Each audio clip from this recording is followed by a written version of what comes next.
Bienvenidos al programa Diálogo Profesional América. Les saluda el CPA Víctor Parrales y les doy la bienvenida. Hoy tenemos como invitado a nuestro colega, el magíster Daney Valdivia, de la ciudad de La Paz, país de Bolivia.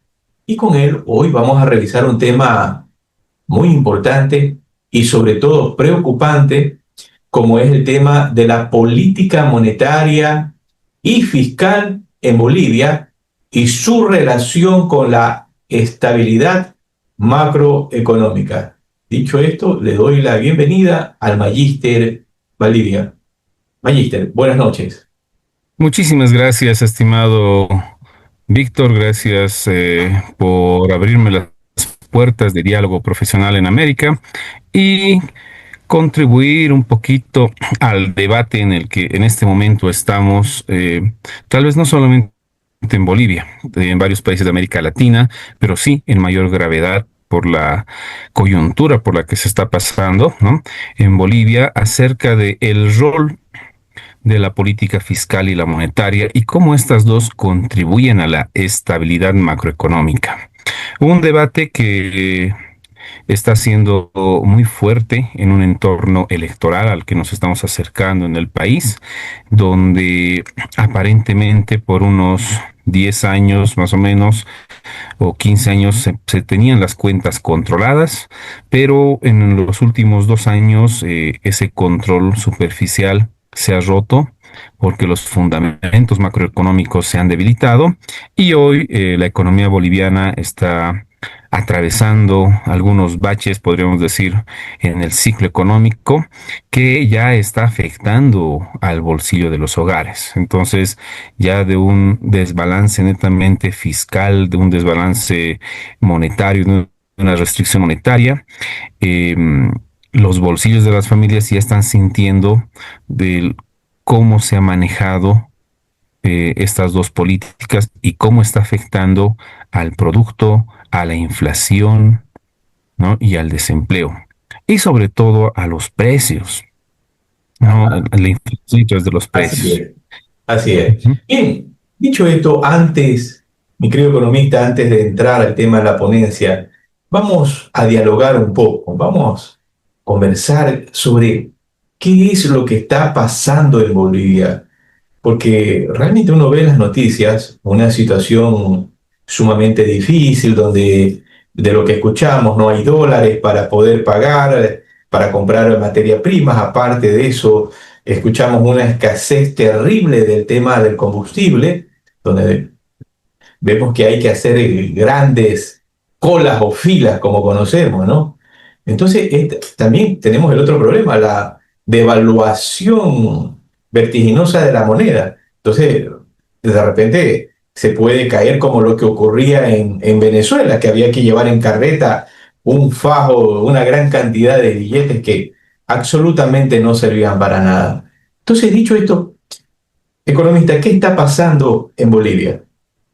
Sucede un poquito que allá por el año 2006, cuando se adopta una política social comunitaria, lo que se llama en Bolivia el modelo económico, social, comunitario y productivo, se decide por eh, generar, generar soberanía en las políticas, es decir, no hacer caso a las recomendaciones que imponían.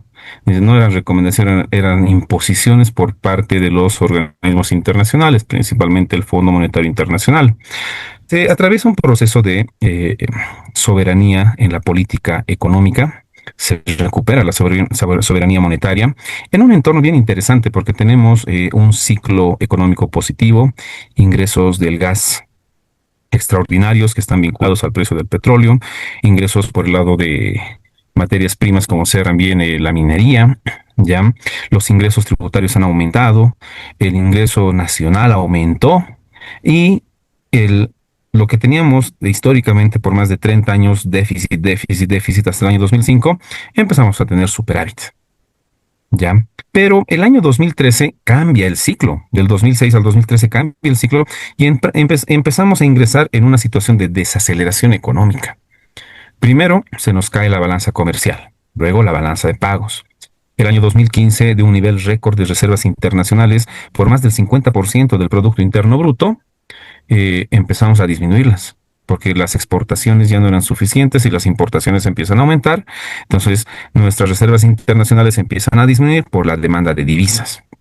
En ese entuerto, la política económica se empecina en mantener una soberanía monetaria, un alto grado de remonetización por encima del 95% en créditos y en depósitos, y aumenta el encaje legal en moneda extranjera.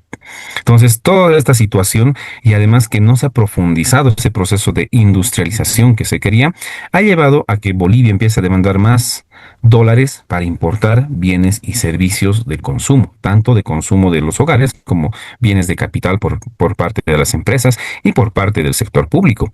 ¿Por qué? Porque la inversión pública empieza a jugar un rol principal para impulsar la demanda interna. Pero acá ha habido un entredicho, ¿no? Se suponía que toda esta inversión pública, al igual que se ha pasado en China, en Bolivia tenía que generar un cambio de matriz, un cambio de estructura económica, y Bolivia debería estar mejor hoy. Pero por más de 15 años, esta inversión pública que ha apostado por empresas públicas han mostrado, y hasta la fecha siguen mostrando, más del 80% de las empresas públicas déficit. Y el Estado es el que subsidia. Pero no solamente es eso. En el año 2005, Bolivia parte con un grado de informalidad de cerca del 75%. Al año 2013, ese grado de informalidad disminuye por menos del 60%.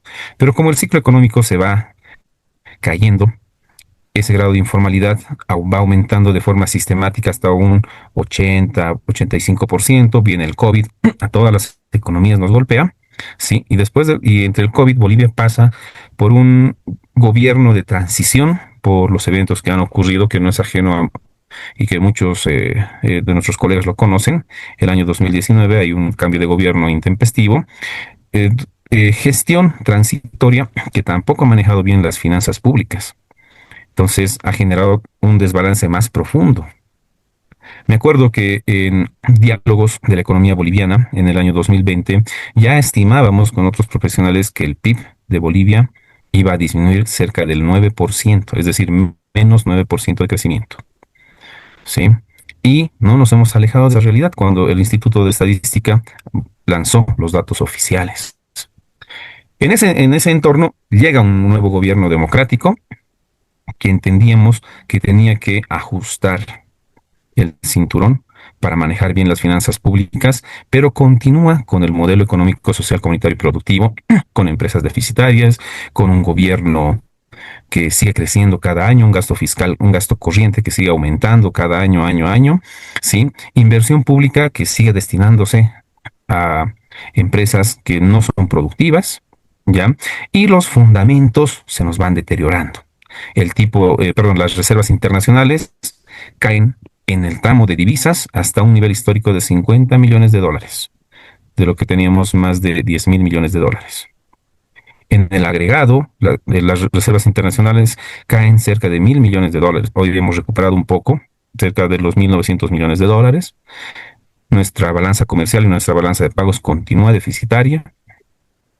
El sector público aumenta el gasto, pero aumenta el gasto por dos lados, gasto corriente y gasto productivo. Pero ¿de dónde se financia?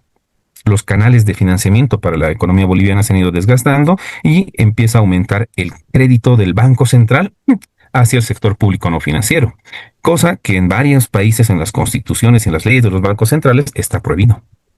Pero en Bolivia se rompió ese candado con la constitución del año 2009. Entonces, eso empieza a generar presiones y desbalances en el tema de la emisión, crédito interno neto y, sobre todo, reducción de las reservas internacionales. Llega un punto donde en el año 2023, y muchos se deben acordar lo que ha pasado en el año 1994 con la crisis mexicana, el Banco Central decide ya no publicar cifras macroeconómicas semanales y eso exacerba las expectativas. Los economistas ya estábamos navegando bajo penumbras, bajo suposiciones, porque no teníamos datos para analizar la economía. ¿Por qué? Porque de un préstamo, lo voy a hacer equivalente a dólares más o menos, de un préstamo del Banco Central que está bordeando los 3.000 millones de dólares al sector público no financiero de un nivel, se va a más de 10.000 millones de dólares. Y esa cifra va trepando, pero va trepando exponencialmente hasta que deciden cortar la información.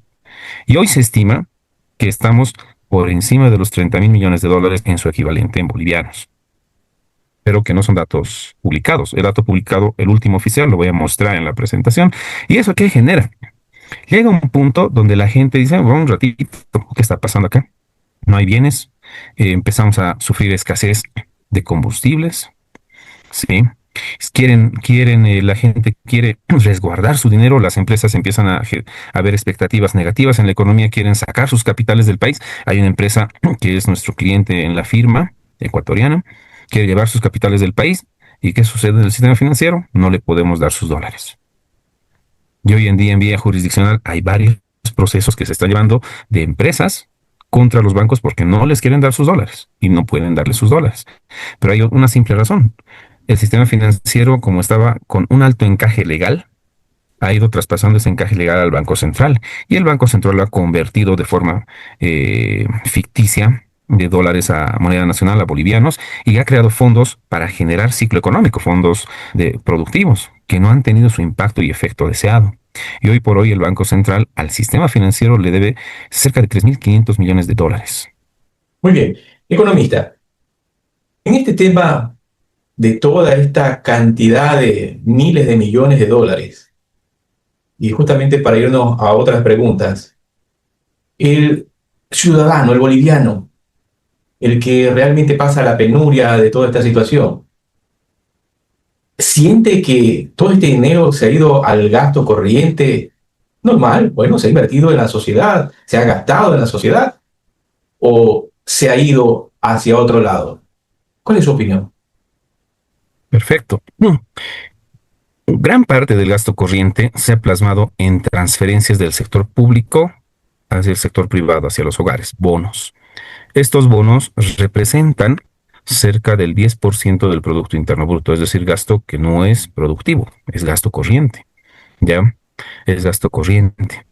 El gobierno ha hecho una política de subsidios que no lo ha implementado el año 2006, sino esta política de subsidios viene desde el año 2003, cuando tuvimos igual conflictos políticos por los que salió un presidente escapando en avión a Estados Unidos y se decidió congelar el precio del petróleo vinculado al precio de los derivados, gasolina, diésel, queroseno, etcétera, etcétera. Principalmente gasolina para el hogar, ¿no? Para el transporte público, eh, diésel para el sector productivo. Entonces, esta política de subsidios y de transferencias sí ha generado un cierto beneficio, pero no un beneficio real, un beneficio eh, que es maquillado para las familias, porque la capacidad productiva del país no ha ido acompañando este incremento del subsidio, de las transferencias, de este gasto, ¿no? Y además el sector formal se fue reduciendo de forma sistemática, ¿no? Según datos de la Organización Internacional del Trabajo, el grado de informalidad en Bolivia está cerca del 90%, 90% de informales que no tributan. Entonces, ¿a qué obligado es este grado de informalidad? A que los recursos tributarios, a que los ingresos tributarios, ¿sí?, no sean los adecuados para cubrir este incremento del gasto corriente y de gasto de capital. Los ingresos tributarios están bordeando los 10.000 millones de dólares, para que todos nos entiendan en la audiencia, ¿ya? Y el Producto Interno Bruto está bordeando los 44.000 millones de dólares. Y el presupuesto del sector público, su gasto, está bordeando los 40.000 millones de dólares. Entonces la relación es 1 a 4. ¿Y con qué se ha ido cubriendo? Obviamente una parte con ingresos propios, pero la diferencia ha sido con deuda pública, ¿no? Deuda pública, deuda interna, deuda externa, deuda soberana, y que según los datos del Banco Mundial, nuestro nivel de deuda total y también los datos del Fondo Monetario Internacional están llegando o está por encima del 80% del Producto Interno Bruto. Ahora, las familias obviamente han sentido un cierto bienestar porque los precios se mantenían estables, habían precios controlados, el precio del pan de batalla, el precio del arroz, el precio de la harina, subsidiados, controlados por empresas públicas, pero estas empresas públicas necesitan divisas para importar de Argentina, de Perú, ¿no? De Brasil. Y cuando las divisas se han ido acabando, ¿qué es lo que ha sucedido? No hay los productos y hoy las familias están sintiendo este desbalance en las cuentas en sus bolsillos. Es una pena, como te mencionabas, que las familias estén haciendo fila por gasolina. Volví a mi hogar hoy y la fila por la gasolina, por lo menos unos 3 kilómetros, por lo menos, para una estación de servicio, Claro, ¿no? Hace una semana, obviamente es- es bastante increíble. exacto, hace una semana el precio del aceite llega, el litro del aceite a granel llega al tipo de cambio oficial, a los 6,96 llega casi a $3. Pero ustedes ven alguna luz al final de este túnel, que se puede encontrar una solución. Hay consenso a nivel interno de decir tenemos que cambiar, estamos haciendo esto mal, incluso en el momento de las elecciones, tener candidatos que realmente amen el país de Bolivia, amen, sepan lo hermoso que es Bolivia y digan, no, vamos a cambiar, no simplemente hacer una política de estas tradicionales o esto que se ha venido haciendo de forma constante, que no lo ha llevado a nada, no ha llevado absolutamente a nada. Entonces, ¿cuál es su opinión referente a este tema de ese cambio mental o ese cambio de chip para una mejor Bolivia? Bueno, hace unas semanas hace una semana se han inscrito de forma oficial los candidatos que van a participar en las justas electorales. Pero recordemos lo que Paul Samuelson, un premio Nobel, dijo y en varios de sus trabajos. La política fiscal, y podemos jalar este concepto a la política económica, está condicionada al ciclo electoral. Entonces, cuando hay un ciclo electoral, para agarrar el voto, ¿qué es lo que se espera, entre comillas, racional por parte de los políticos, que empiecen a gastar y no molesten mucho por el lado tributario? Pero eso nos genera mayor desbalance. Entre Claro. las políticas que se están proponiendo por parte de los candidatos, hay políticas de ajuste. Es necesario, desde mi punto de vista, que en Bolivia la población entienda que hemos vivido en una burbuja y necesariamente en las políticas de ajuste para generar un balance que no va a ser de corto plazo, va a ser entre 2, 3, 4 años, y necesariamente vamos a tener que generar pérdida de bienestar para algunos sectores y segmentos. Evidentemente no se debería sacrificar a la clase media, baja y pobre. Es a la clase que sí se tiene que cuidar. Pero también, como tenemos un alto grado de informalidad, necesariamente se tiene que sacrificar soporte electoral. O sea, Porque si no, alguien va a pagar los platos rotos. alguien va a pagar los platos rotos. Pero Bien. no solamente es eso, sino necesitamos cambios en la estructura tributaria, atraer capitales extranjeros. Hay empresas que están interesadas. En el año 2021, junto con un socio, se ofreció de manera formal a Bolivia 5.000 millones de dólares de inversión extranjera de una empresa, con nota formal, con fondos certificados por el FED, con fondos certificados por el Banco Central Europeo. Y la política de ese año y hasta este año se mantiene que el de Podemos solitos, y el de Podemos solitos a la economía boliviana le ha llevado a la situación en la que hoy está. Pero lo que pasa es que a veces, ¿no?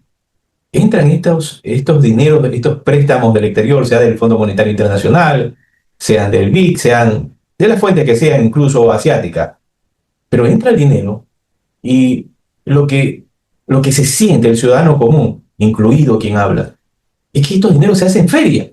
O sea, no va realmente a una inversión donde podamos ver que esa inversión puede ser pagada y podemos ver que está dando rendimientos. Entonces, cada uno de nuestros países en Latinoamérica tiene deudas externas gigantescas. Entonces, es un problema. ¿Cómo lo sienten ustedes en Bolivia? ¿Sienten que los dineros están siendo bien canalizados? Ese es un problema muy complejo y ahí tenemos que evaluar por el tipo de financiamiento externo, ¿no? Evidentemente, cualquier inversionista internacional va a buscar el mejor rendimiento de su capital.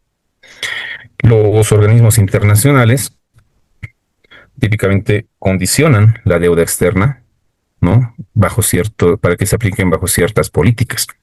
Y cuando tenemos deuda bilateral con algunos países, por ejemplo China, entonces la deuda bilateral se condiciona a que se contrate empresas del país que está financiando.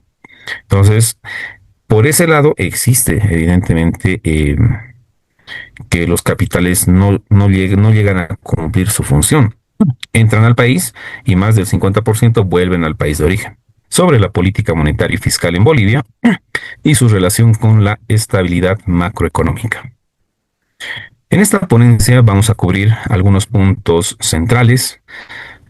Cuando se hace política económica, necesariamente tenemos que observar el alcance de esta política económica en sus dos brazos, en este caso monetaria y fiscal, en el marco de los objetivos de la política nacional. Y cuando hablamos de política nacional, necesariamente tenemos que bajar a un marco legal, a un marco normativo. Luego vamos a pasar a entender un poquito de la instrumentación de la política monetaria y fiscal en Bolivia, para luego medir la efectividad de ambas políticas y si es que tienen un espacio para generar política en este momento. Ahí vamos a observar que dadas las estimaciones, estamos en un espacio muy restringido, como comentaba también. eh, ya no se tienen datos actuales disponibles del Banco Central, entonces algunos datos están con un rezago de 1 o 2 años. No quiero hacer especulaciones sobre algunos datos, entonces prefiero mostrar los datos observados y en otros casos sí hemos hecho estimaciones con DSG Lab para analizar el espacio fiscal y su efectividad. Luego vamos a pasar a un escenario de estrés de financiamiento de la deuda para tocar en un punto último los resultados. Pero estos resultados en el entorno de el dólar paralelo que está generando desbalance en las familias, en los hogares, en la política pública, en la política económica. Y vamos a dar algunas recomendaciones de qué tipo de políticas se podrían hacer para salir de este ciclo negativo en la economía. Entonces, para entender la política fiscal, me gusta mencionar estas dos presentaciones que se hizo allá en el año 2020. Uno decía la anatomía de la crisis fiscal en el escenario de pandemia y el segundo era la efectividad de la política monetaria en tiempo de pandemia. ¿Por qué? Porque en estas dos presentaciones, en diálogos de la economía boliviana, se analizaban también propuestas de salida de esa crisis, ¿no? Y se analizaban de forma técnica cuán bien o cuán mal se estaban aplicando las políticas en ese momento. Para entender la política económica, necesariamente nos tenemos que remitir a lo que yo le llamo el delta macroeconómico o los tres objetivos de la política económica. Primero tenemos el Producto Interno Bruto, nuestra variable I, luego tenemos nuestra tasa de desempleo, nuestra variable MU, y una tercera variable, la inflación. ¿Ya? La inflación. Estas tres, y lo entrelazo con este circulito, estas tres están interrelacionadas. ¿Por qué? Porque la política monetaria y la política fiscal no pueden actuar de forma independiente. Tienen un objetivo común: producto, desempleo e inflación. ¿Ya? No solamente la inflación puede ser controlada por el Banco Central. Ahí está la teoría fiscal, la teoría de la inflación, la convencional que conocemos, la teoría monetaria de precios, sino que también la política fiscal puede afectar a la inflación. Ahí tenemos instrumentos como la teoría fiscal de precios y la teoría fiscal de la inflación. No solamente la política fiscal puede afectar al nivel del producto a través del famoso multiplicador del gasto, sino también puede generar transferencias, puede generar cambios en la tasa, en los niveles de impositivos, ¿no? Puede generar transferencias, puede generar inversión, como lo hacen en muchos países y que Dani Rodrik lo ha recomendado en algún momento, ¿no? Haciendo una comparación entre países latinoamericanos y países africanos, pero todo tiene un nivel y un límite. ¿No? No solamente digo por qué, porque el Banco Central, a través de la política monetaria y todos sus instrumentos, también puede coadyuvar, ¿no?, al desenvolvimiento de la actividad económica. Entonces ahí pongo una frase Las decisiones de política no son aisladas, afectan a toda la estructura económica, sin embargo, están condicionadas al ciclo electoral, lamentablemente, ¿no? Y esto no lo digo yo, lo dice el condicionamiento al ciclo electoral, está en un documento, en un paper de investigación de Paul Samuelson. ¿Cuál es el marco en el que actúan? Para el caso boliviano, primero nos tenemos que remitir a la Constitución Política del Estado, donde nos dice el Banco Central primero es una institución de derecho público con personalidad jurídica y patrimonio propio. Patrimonio que en su momento estaba por encima de los 12.000 millones de bolivianos y hoy está por debajo de los 5.000 millones de bolivianos. Las causas luego las vamos a analizar. Nos dice que el Banco Central tiene que mantener el poder adquisitivo interno de la moneda, es decir, control de la inflación, control de precios. Sí, pero ojo, esto es cuando existe shocks de demanda, no shocks de oferta. Y un último objetivo grande, que eso sí es difícil de cuantificarlo, se puede hacer aproximaciones porque nos dice para contribuir al desarrollo económico y social. Si revisamos normativa de otros bancos centrales, los bancos centrales son más sensatos y ponen para contribuir al crecimiento económico. Eso sí lo podemos capturar a través del sistema financiero, a través del canal del crédito. Pero para contribuir al desarrollo económico social, es decir, cómo calculo el impacto del Banco Central sobre el índice de desarrollo humano, sobre la estabilidad social. Entonces es un campo muy difuso para los economistas, pero lo han puesto en la Constitución. ¿Cuáles son esas atribuciones que tiene el Banco Central? Nos dice determinar y ejecutar la política monetaria a través de todos los instrumentos, ejecutar la política cambiaria, regular el sistema de pagos, autorizar la emisión de moneda y administrar las reservas internacionales. Este último punto, administrar las reservas internacionales, está vinculado, y todo este marco también está vinculado con la ley del Banco Central de Bolivia, la ley 1670, que viene de la década del 90, donde en la ley 1670 establece un mínimo de reservas internacionales en porcentaje. Y hoy estamos muy por debajo de ese nivel que establece la ley. Por el lado de la política fiscal, tenemos que la política fiscal tiene que administrar, ¿no?, todo lo que es el aspecto financiero del Estado, ya a través de todas las entidades públicas, a través de los distintos niveles, nivel central y los subnacionales, todo congregado en un presupuesto general del Estado. Un presupuesto general del Estado que allá por el año 2005 estaba alrededor de 7.000 millones de dólares, para que entendamos todos a nivel Latinoamérica, y que hoy está por los 40.000 millones de dólares y un poco más, cerca del 90% del Producto Interno Bruto. ¿Ya? Nos dice, tiene que determinar el gasto y la inversión pública para generar, obviamente, bienestar, pero toda esta intervención de la política fiscal, ¿sí?, se tiene que basar en principios fiscales, tributarios, que todos los abogados del lado fiscal tributario lo conocen, ¿no? Tenemos ahí el principio de capacidad económica, principio de igualdad, progresividad, proporcionalidad, transparencia, universalidad, control, sencillez administrativa y capacidad recaudatoria. Cuando hablamos de sencillez administrativa y comparamos con los índices de Doing Business que salen a nivel mundial, por el lado tributario, no tenemos muy buenos resultados para la economía boliviana. En algunos reportes consideran que en la economía boliviana se gastan o se inmiscuyen muchas horas para el cumplimiento tributario, ¿no? Y eso lleva a que en algunos reportes se haya acuñado el término infierno fiscal. Entonces, esos detallitos, esos aspectos que salen del control de la economía nacional, obviamente tienen un impacto en la inversión extranjera directa o en la inversión directa, como se menciona en el manual de balanza de pagos del Fondo Monetario Internacional.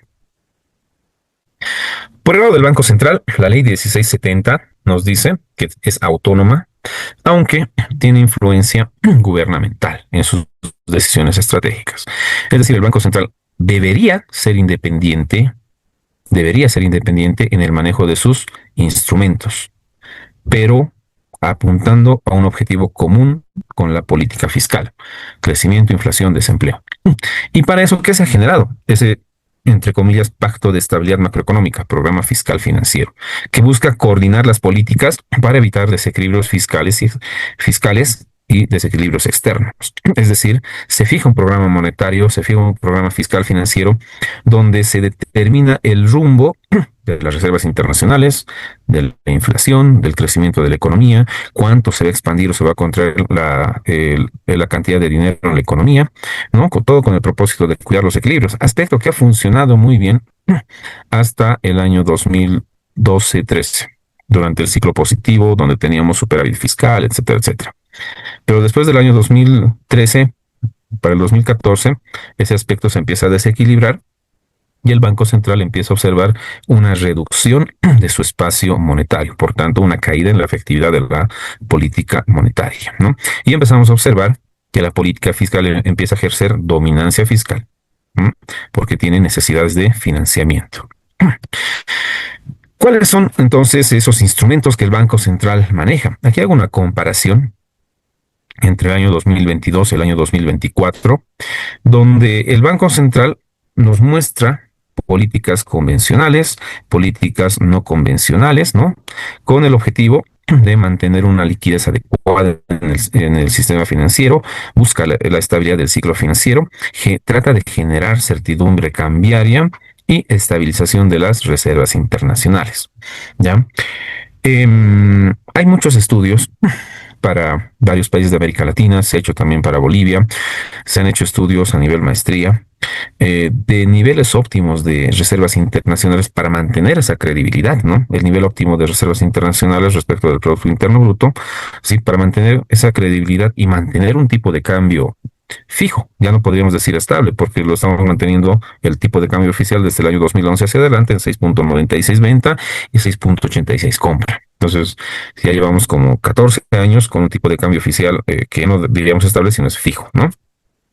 Pero eso tendría que haber estado en base a fundamentos y varios estudios estiman que esas reservas internacionales respecto del Producto Interno Bruto deberían estar, ¿no?, en un rango entre el 18 y el 20% del PIB para mantener esa credibilidad del tipo de cambio.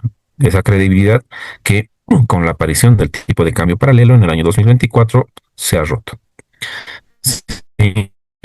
El Banco Central maneja distintos instrumentos, como les decía, maneja un programa monetario donde operativiza la intervención de la cantidad de dinero en la economía a través de operaciones de mercado abierto en moneda nacional extranjera, en UFBs y en moneda extranjera con mantenimiento de valor, los MBDOL, cada una con sus plazos y con sus niveles de tasas. ¿Sí? Ha introducido instrumentos de operaciones de mercado abierto directas con el público con un mecanismo de señalización.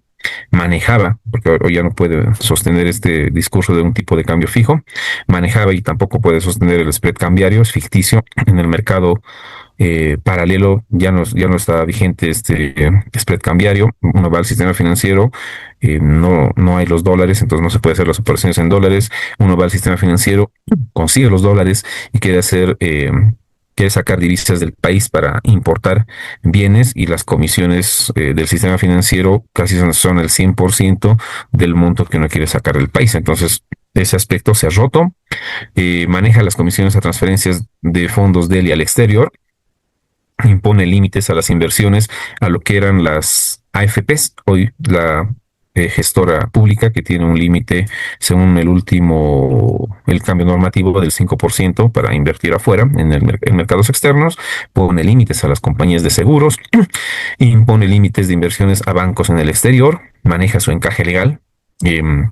Este encaje legal, que ya este canal también se ha desgastado, si ya no tiene un impacto, una señalización en el sistema financiero, no tiene un impacto adecuado sobre la liquidez del sistema financiero, impone límites a la posición de cambios, ¿no? Y acá tenemos un instrumento que ha generado controversia en su momento, que son los créditos al Tesoro General de la Nación y a las empresas públicas estratégicas.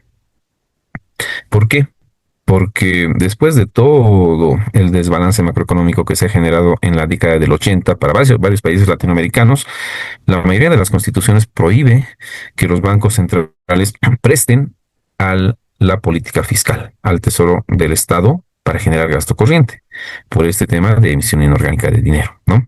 Pero estos créditos, como les comentaba, a través de la Constitución Política del Estado, en el año 2009 se rompe ese candadito, ¿no? Y no se cumple lo que dice la ley 1670, porque hasta hoy no se ha abrogado el artículo que prohíbe estos préstamos. Pero se busca un artificio legal para que exista este tipo de préstamos, ¿no? Las empresas públicas nacionales estratégicas reciben créditos del Banco Central, sí, a tasas a tasas muy bajas, sí, a tasas muy bajas y a plazos muy largos, ¿no? Las empresas públicas estratégicas están pagando al Banco Central, evidentemente sí, pero aquí viene la pregunta, ¿de dónde el Banco Central ha sacado el dinero para prestar a estas empresas? ¿No? Y observamos ahí una disminución del patrimonio del patrimonio del Banco Central muy fuerte. En su momento llegaba, como mencionaba, a cerca de 12.000 millones de bolivianos, y hoy por hoy está por debajo de los 5.000 o alrededor de los 5.000 millones de bolivianos, ¿no? Gestión y administración de las reservas no se ha podido hacer. Se ha ido deteriorando poco a poco porque el Banco Central tuvo que proveer dólares no solamente para importaciones, sino también para el servicio de deuda, para el pago de intereses y de capital, porque en el año 2001, 2022 y 23 hemos tenido importantes vencimientos de deuda, montos importantes de alrededor de 1.500 millones de dólares. Y para no entrar en default, bueno, el Banco Central ha ido proveyendo, el gobierno nacional ha ido haciendo los esfuerzos necesarios, pero esto ha ido restringiendo la cantidad de divisas en el mercado, ¿no? ¿Ya? Y finalmente hace transferencias de recursos al Tesoro General de la Nación, ¿no? Después de costos. ¿Ya? ¿Cómo se transmite? Esto es un ejemplo muy rápido. Eh, el Banco Central maneja sus instrumentos a través del canal del crédito o a través del tipo de cambio lo que manejaba, genera cambios en el mercado, ¿no? Y a lo que quiere llegar es, voy a utilizar el puntero, por favor, y a lo que quiere llegar, no tengo el puntero bien, y a lo que quiere llegar es a tener un impacto en precios y en variables macroeconómicas, consumo, inversión, ¿no? ¿Para qué? Para mantener estabilidad, ¿sí? Eso es lo que quiere hacer óptimamente, o que querría hacer óptimamente un banco central. Pero acá vemos un cambio. Acá vemos un cambio. Revisando las rendiciones de cuenta del Banco Central, vemos que cambian sus compromisos. Cambian sus compromisos. En el año 2022, dentro de los compromisos está fortalecer las reservas internacionales. Sí, en el año de 2022 está fortalecer las reservas internacionales, pero ya para el año 2024, cuando se le empieza a salir de control este aspecto, sí, cambia su compromiso a administración de las reservas internacionales. Ujú. En el año 2022 tenemos continuar con una política de transparencia. Teníamos datos semanales del sector monetario y financiero, estadísticas semanales para tomarle el pulso a la economía. Y en febrero del año 2023, intempestivamente, sin ninguna comunicación, sin ninguna justificación, deciden ya no informar de estos datos al público. Entonces se cae, ¿no? Se cae. Entonces ya no se continúa con una política de transparencia y gestión administrativa institucional. O sea, hay mucha información que se empieza a cortar, y no solamente en el sector monetario, sino también en el sector fiscal. Pasamos de tener información de alta frecuencia, semanales óptimamente, como en el caso del Banco Central, mensuales, como en el caso del Ministerio de Economía y Finanzas Públicas, a tener agregados semestrales o anuales. Entonces, información agregada que no permite hacer un análisis, ¿no?, adecuado, y nos empuja a hacer inferencias o cruzar con información con entidades internacionales cuando no se encuentra disponible. Entonces ahí va cambiando el Banco Central. ¿Sí? Fíjense acá, les pongo la captura. El último dato oficial al 8 de febrero del 2023. Después del 8 de febrero del 2023 no tenemos esas estadísticas semanales, que era una hoja Excel que nos brindaba más de 60 variables del sector monetario y financiero, ¿no? Entonces ahí ese corte ya se empieza a ver signos de restricción de información y entrega de información muy a destiempo. Cuando el Banco Central publica el informe de política monetaria, publica su memoria anual, está informando o está dando datos a la población, a la economía, pero datos que se han realizado hace 3, 4 meses atrás, ¿no? Y no informa el dato que está al momento de la publicación. Entonces, eso ya genera cierta incertidumbre, ¿no? Cierta incertidumbre en el mercado, ya genera incertidumbre en el sistema financiero, genera expectativas negativas en realidad, y eso se ha ido plasmando de forma sistemática en las calificaciones de riesgo país que se han ido deteriorando, ¿no? Por el lado de la política fiscal, esto es bien interesante, me gusta tomarlo y mostrarlo por el lado un poco bien economista, ¿no? Porque a los economistas nos gusta ver ecuaciones. Esta es una restricción fiscal, donde tenemos nuestros gastos, las transferencias. Dentro de estas transferencias están los subsidios, subvenciones. Estas subvenciones, hidrocarburos, que representan cerca del 5% del PIB, servicio de deuda pública, que está representando cerca del 15% del PIB, gasto de capital, que es la inversión pública, que representa más del 15% del Producto Interno Bruto, y por el otro lado tenemos recaudación fiscal impositiva tributaria.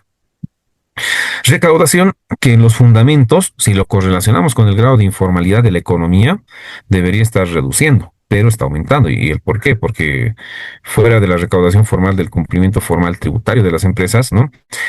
Las administraciones tributarias también empiezan a ejercer un, una sensación de riesgo, una presión administrativa tributaria, ¿no? Para el buen cumplimiento de las empresas, de las unidades productivas, de los sujetos pasivos, ¿no? Pero ahí nos topamos, y existe en la vía administrativa, vía jurisdiccional, ¿no? Casos donde no necesariamente el sujeto pasivo está aceptando esas determinaciones de deuda, esos montos, ¿no? Donde la aduana nacional no está respetando los métodos de valoración, incumple la propia normativa y quieren cobrar montos que no son justificados al sujeto pasivo, y empiezan a aumentar los casos de impugnación, de reclamación, interposición de contenciosos tributarios, etcétera, etcétera, ¿no? Tenemos ingresos de capital por el lado de las empresas públicas que están disminuyendo. Principal ejemplo: yacimientos petrolíferos fiscales bolivianos, que hoy están en este tema de provisión de hidrocarburos, y tiene otros temas más que en las noticias han ido saliendo. Hay una reducción de sus utilidades muy fuerte, ¿no? Tenemos el tema de la deuda, contratación de deuda, que se nos ha ido restringiendo poco a poco en el tiempo, no solamente por aspectos estructurales, sino también por aspectos políticos. Se tiene bloqueado en la Asamblea Legislativa cerca de 1.200 millones de dólares, más o menos, de contratación de deuda externa, y, y el tema de las donaciones, que prácticamente ha desaparecido, ¿no? Tenemos una última variable, el RCB, que son las transferencias del Banco Central hacia la política fiscal, que hacía contra los rendimientos de las reservas internacionales, contra los intereses que nos generaban por la inversión de las reservas, pero esto prácticamente ha disminuido, ¿no? Casi a cero. Entonces, en este entorno, ¿cómo se maneja la política fiscal y cómo se debería manejar este tema de sostenibilidad, que no lo estamos manejando? Tenemos esta variable con estrella T, que es la recaudación, que más o menos está caminando, ¿no? Ingresos de capital y de K, que se ha caído. Ingresos por el lado del Banco Central, que se han caído. Gasto corriente, que aumenta a una razón de 3.000 millones año, es decir, casi 500 millones de dólares año. Transferencias que van aumentando, que en algún momento se tiene que hacer transferencias focalizadas. Tenemos muchas transferencias que son flat a toda la población, que deberían ser transferencias focalizadas para generar mayor impacto. Y gasto público, inversión pública, que va aumentando, pero que no observamos que está generando ese impacto adecuado en la estructura económica, ¿no? Y que más del 60% se va a bienes de importación de capital. A los economistas nos gusta ver este tipo de ecuaciones. ¿Por qué? Porque podemos analizar las condiciones de convergencia, si va a ser sostenible o no este tipo de política, ¿no? Y acá tenemos nuestro I puntito, que es el crecimiento económico, que no está andando muy bien en este momento, ¿no? Estamos en una etapa especial en la economía boliviana y que está presionando por el lado de la tasa de interés. Ahí tenemos nuestra variable R. La tasa de interés en el sistema financiero está subiendo sistemáticamente, está existiendo restricciones al crédito, y eso es razonable por los lineamientos de Basilea. ¿Por qué? Porque existe mayor probabilidad de mora. Entonces, a pesar de que la norma nacional impone impone metas para la colocación de crédito productivo y crédito de vivienda social, pues el sistema financiero está tomando sus previsiones y está restringiendo este tipo de créditos porque la probabilidad de mora está aumentando en razón a que estamos en una etapa del ciclo económico, en la etapa de desaceleración. Entonces, entendiendo esto, ¿qué es lo que ocurre? A ver, tenemos por acá la efectividad, ¿sí? Del espacio monetario y efectividad del espacio fiscal. ¿Ya? Cuando evaluamos la efectividad, primero suponemos, y eso nos dice la teoría, y eso esperaríamos que haga cualquier banco central, cuando existe un desbalance muy fuerte, por ejemplo, en Perú o en Chile, los bancos centrales ingresan y moderan el ciclo financiero y tienen efectividad muy fuerte. Cuando el tipo de cambio se deprecia o se aprecia mucho, los bancos centrales ingresan y moderan el tipo de cambio porque tiene un impacto sobre el sector real a través de la cuenta corriente y de las exportaciones netas, y tiene un impacto a través de en el bolsillo de los hogares a la variable consumo a través del ingreso disponible, ¿no? Por el mercado laboral. Entonces, esperaríamos que con todos los instrumentos el Banco Central tenga un efecto sobre el sistema financiero. Ah, pero ahí tenemos condicionantes, ¿no? Y este efecto se ha ido disminuyendo.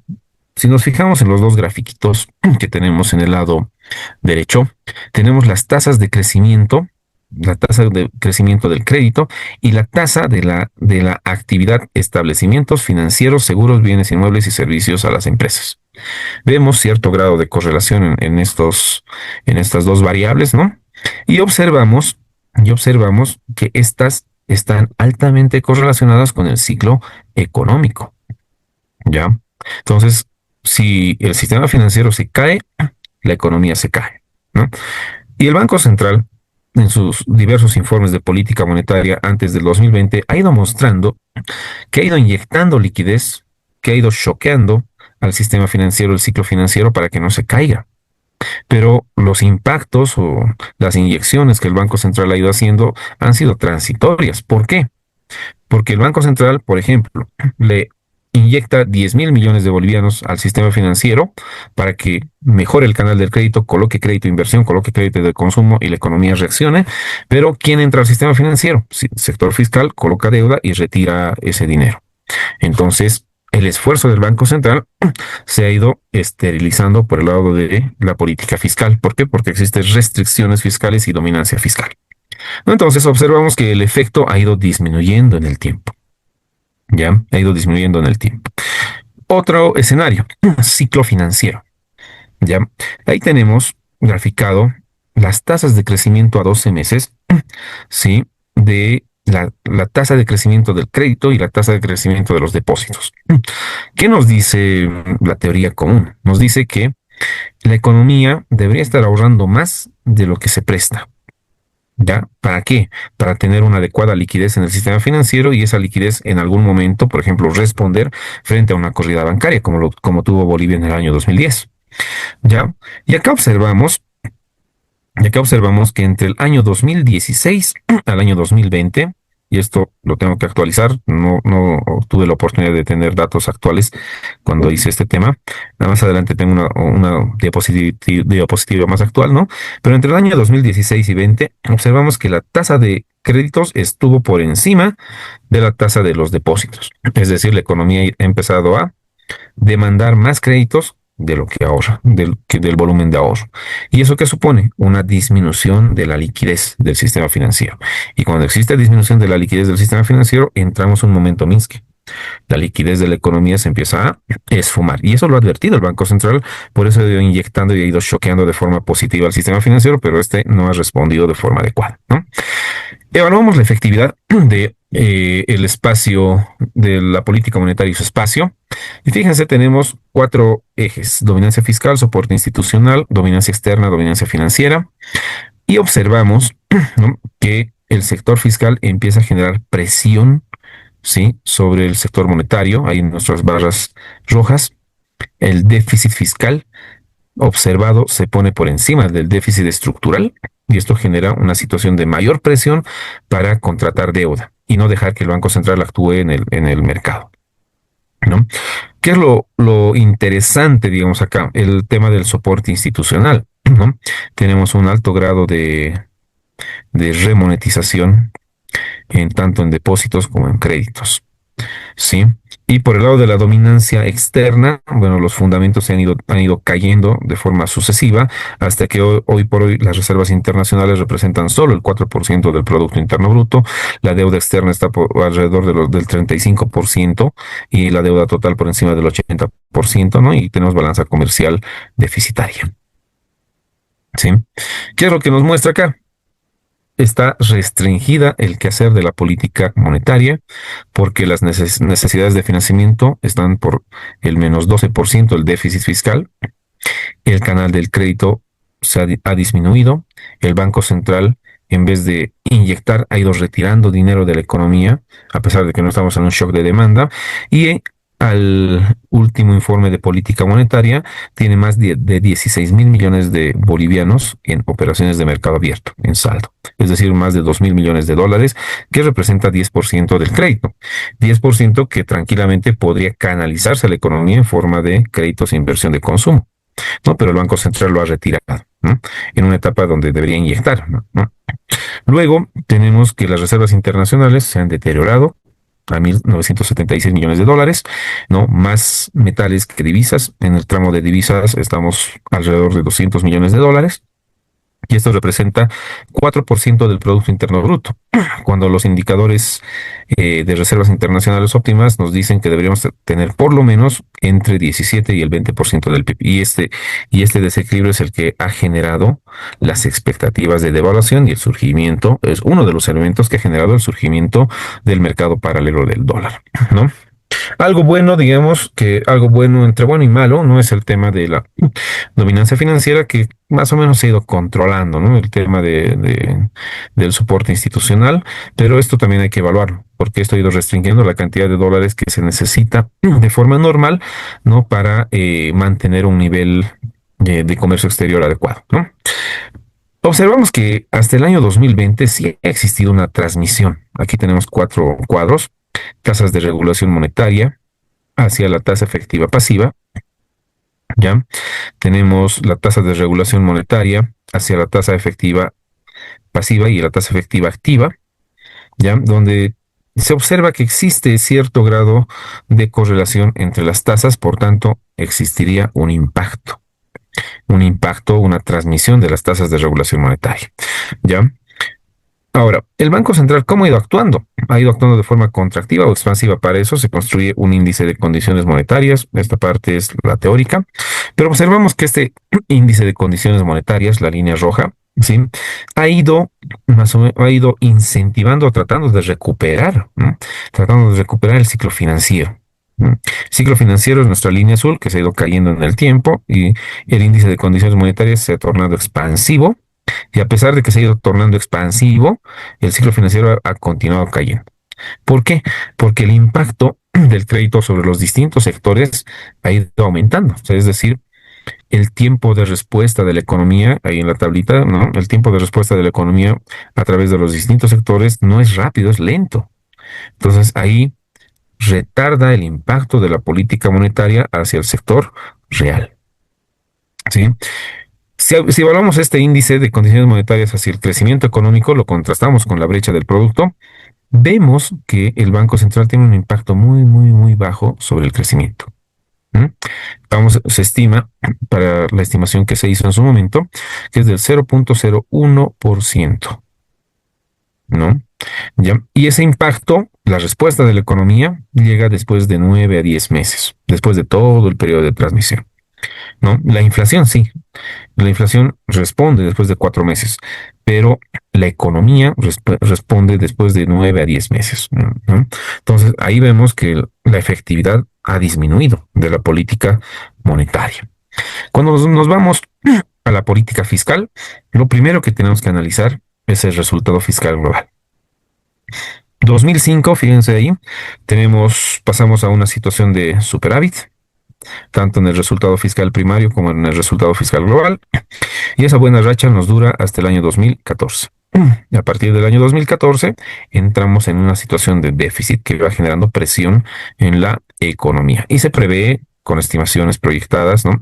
Hasta el año 2029 que tengamos todavía déficit. Este es un escenario todavía favorable, porque el déficit que se ha estimado debería estar rondando entre el 7 y el 8% más o menos en la banda. Les voy a mostrar otras estimaciones, acá lo tengo, ¿no? Donde cuando se hizo estas estimaciones en el año 2022, hemos dado en el clavo cómo se iba a comportar el sector fiscal. Al año 2012, cuando lo hemos estimado en el año 2022, no, al año 2024, perdón, cuando lo hemos estimado en el año 2022, nosotros estimábamos en DSG Lab que eh, el resultado fiscal, el déficit iba a estar alrededor del 12.5%, déficit fiscal del Producto Interno Bruto. Y el tiempo nos ha dado la razón. A pesar de que no han salido las cifras oficiales, ya en los medios, analistas y demás están estimando que va a estar entre el 12 y el 13%, ¿no? Entonces, la estimación 2023 hacia adelante, hasta el año 2024-25 también, ¿no? Que ya se está efectivizando, que estamos a mediados de año, ¿no? Entonces parece que nos va a dar la razón en todos los indicadores que hemos calculado para el espacio fiscal. ¿Y qué nos dicen estos indicadores? En resumen, que el sector fiscal va a estar apretado en el cinturón, ¿no? No va a tener recursos y se necesita aquí un cambio. ¿Por qué? Porque la deuda está aumentando. La deuda está aumentando. El resultado fiscal primario se está deteriorando, ¿no? Está por encima del balance fiscal estructural. Entonces esto genera presiones. El balance fiscal global está aumentando. La percepción de mercado se ha ido deteriorando y esto ha ido impactando en el nivel de riesgo país. ¿Ya? Entonces todos estos indicadores nos muestran que necesariamente se necesita un ajuste en el sector fiscal. Un ajuste porque este desbalance del sector fiscal conjuncionado con las otras variables, cuenta corriente negativa, un espacio monetario muy restringido, ¿no? Donde estamos frente también a un mercado informal muy alto, poco rango de maniobra para la empresa privada, para que genere empleo, crecimiento y con empresas públicas deficitarias en más del 80-90% de las empresas públicas. Entonces nos muestra que necesitamos un ajuste para generar crecimiento económico, ¿no? ¿Cuál es nuestro escenario de estrés de la deuda pública y su financiamiento? Si observamos datos de ILO, ¿no? De la Organización Internacional del Trabajo, tenemos un grado de informalidad al año 2023 del 84.5%, al año 2024 está bordeando el 90%, es decir, 10% de mercado informal, donde cerca del 6-7% restante del mercado formal es sector público. ¿Mm? Es sector público. Y la diferencia es sector privado. Entonces acá viene la pregunta. ¿Quién soporta la recaudación? ¿No? Si vamos a las estadísticas que publica el Servicio de Impuestos Nacionales, tenemos sector público, sector privado, y el sector privado es el que soporta gran parte de la recaudación tributaria. Imagínense, 4% del sector formal, ¿no? Que soporta gran parte de la recaudación tributaria. Si aumentásemos el sector formal en la economía por el lado privado, ¿cuánto aumentaría las recaudaciones y cómo se corregiría este ciclo negativo? ¿No? La tasa de crecimiento del crédito de los depósitos, acá lo tenemos estimado al año 2025 proyectado. Todavía tenemos momento Minsky, liquidez muy baja en el sistema financiero y parece que estas proyecciones nos están dando nomás la razón porque en el sistema financiero la liquidez se está agotando, la liquidez que está porque provee el Banco Central hacia el sistema financiero se está disminuyendo y no vaya a ser que en cualquier momento, y no quiera Dios, ¿no? Que se produzca un tipo corralito donde las familias no puedan sacar sus ahorros del sistema financiero, pero las proyecciones y lo que se está observando en el mercado nos dicen nomás que tenemos que tomarle la temperatura de forma muy seria a la economía para corregir, ¿no? Para corregir el ciclo económico. El límite de financiamiento, este estrés de deuda. El canal externo cortado. ¿Por qué? Porque la Asamblea no quiere aprobar créditos externos. Canal interno, deuda interna pública. ¿Quién le puede proveer deuda? ¿No? El mercado. Pero la liquidez en el sistema financiero está disminuyendo sistemáticamente. ¿Quién me queda? Lo que eran las AFPs o la gestora pública. ¿No? Entonces, ¿cuánto va colocando al año 2024? 31%, ¿no? He buscado datos últimos de la gestora y no hay, pero sí en los reportes que se van mostrando de forma periódica o en el MEF o en el Banco Central, se están aumentando las colocaciones, es decir, la gestora está soportando gran parte de la deuda pública, es decir, está financiando el déficit, ¿no? Y no solamente por el lado de moneda nacional, sino esas colocaciones que le permiten hacer al extranjero, esos dólares, la gestora está canalizando hacia el sector fiscal, para que el sector fiscal cumpla con sus obligaciones de deuda externa. Acá tengo en el cuadro de la parte de abajo, está la última información pública en la página del Banco Central.